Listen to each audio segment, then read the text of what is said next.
Tahas ang sinabi ni Chief Presidential Legal Counsel na si Juan Ponce Enrile na bastos na tao si Vice Ganda.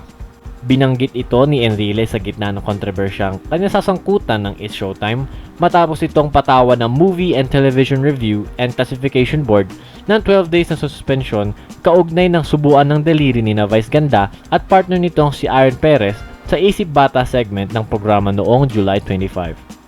Ayon kay Enrile, salacious ang ginawa ni Vice Ganda sa nasabing segment at hindi dapat panoorin lalo ng mga bata.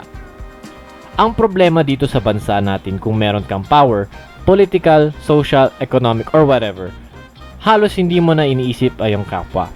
Wika ni Enrile sa kanyang programa sa SMNI News nitong Sabado. Ang binigay ng katangian mo sa lipunan ay hindi mo na tinitingnan ang kapakanan ng mga iba. Sarili mo na ang iniisip mo. Akala mo maganda ang ginagawa mo, pero bastos ka. Bastos kang tao. Diin pa ni Enrile. Aniya, matagal na niyang napapanood si Vice Ganda sa telebisyon at hindi siya sang-ayon sa estilo ng pagpapatawa nito sa publiko. Magmula pa noong araw, ganyan na yan, saad ni Enrile.